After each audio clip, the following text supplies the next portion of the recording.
The storm erased the trail in minutes. Snow swallowed every footprint. The wind howled through the trees, turning a simple hike into a life-or-death situation. Alone in the mountains, a 27-year-old hiker realized something terrifying. This was no longer an adventure. This was a fight to survive. The temperature dropped faster than he expected. Each breath felt heavier than the last. Cold air burned his lungs, and frost formed on the edges of his jacket. His gloves were damp. His fingers began to stiffen. He flexed them again and again, knowing that numb hands could mean the end. The forest changed its character. What once felt calm and beautiful now felt hostile and alive. Trees creaked under the weight of heavy snow. Branches snapped in the distance like gunshots. Every sound made his heart pound harder. Fear whispered in his mind.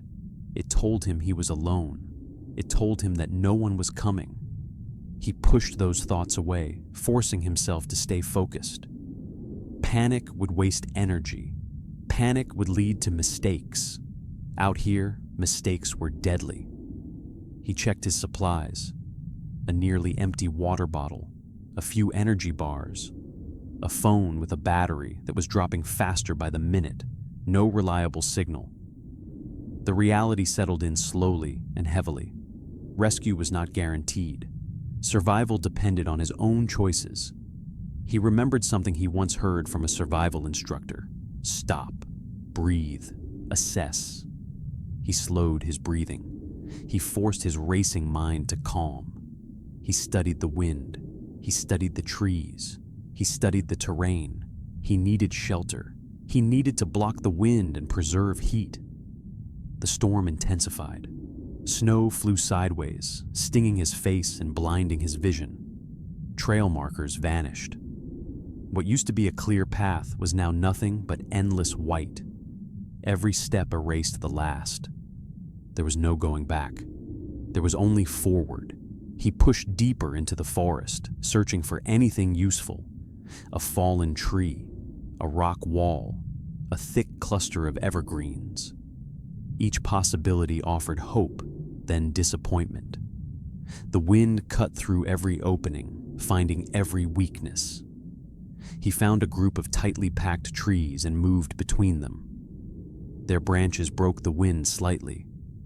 It wasn't much, but it was something. He used his shoulder to push through heavy snow, forcing a small space for himself. His legs grew heavy. Fatigue crept in. Every step required more effort. Snow clung to his boots, adding weight. His breathing became shallow. His muscles burned. His body was burning energy faster than he could replace it. He knew exhaustion could cloud his judgment, and poor judgment in a blizzard could be fatal. He forced himself to pause, not to rest, but to think, to plan, to survive.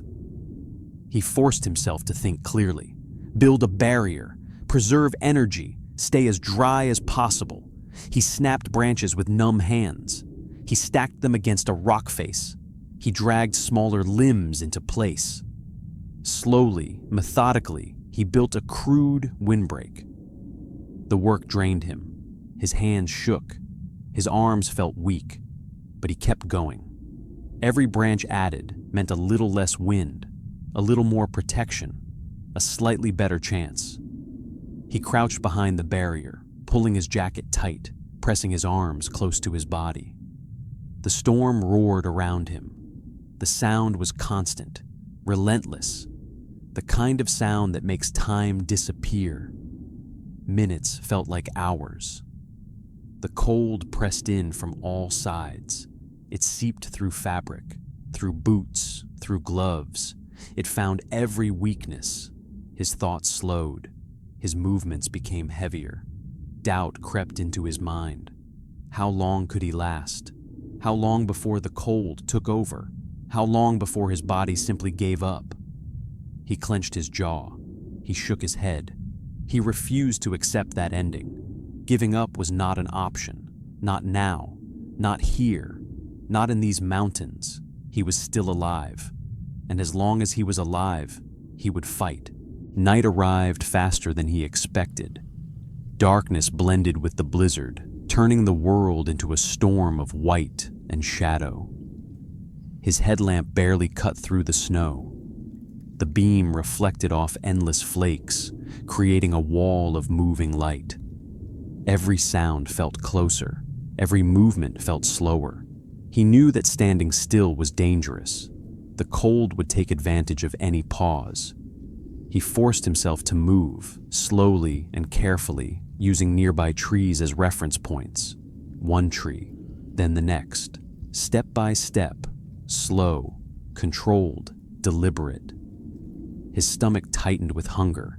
His body demanded fuel. He reached into his pocket and pulled out one of the last energy bars. He ate it slowly, saving every bite, knowing it might be the last food he had for a long time. The small burst of calories helped, but only slightly. The mountain showed no mercy. Wind tore through the forest, carrying snow like a solid wall. It pushed against him, trying to force him backward. He leaned into it, fighting for every step. His legs burned, his lungs struggled, but he kept moving. His thoughts drifted to warmth, to home, to dry clothes, to a simple hot meal. Those thoughts became more than memories. They became motivation. They reminded him why he had to keep going, why stopping was not an option. Then he noticed a change in the terrain. Dark shapes breaking through the endless white. Rocks. Large stones rising from the snow. He moved toward them carefully, testing every step, making sure the ground beneath him was solid. Between the rocks, he found a shallow hollow. The wind was weaker there. The snow didn't cut as hard. It wasn't perfect. With the last of his strength, he crawled inside. He pressed his back against the cold stone, using it as a barrier. His body shook uncontrollably, from cold, from exhaustion, from the release of tension he had been holding for hours. Outside, the storm continued to rage. The wind screamed. The snow kept falling. But inside the hollow, something had changed. The mountain had not beaten him, not yet. He pulled his jacket tighter. He pressed his back against the rock. He focused on the simple act of breathing. In, out. Each breath was a decision to stay awake, a decision to stay alive. The storm would test him again. The cold would not give up. The mountain would not show mercy, but neither would he. In that frozen hollow, with the wind howling just beyond the stone, he made a silent promise. He would see the morning, because surviving the storm was no longer about strength. It was about will, and his will was still alive.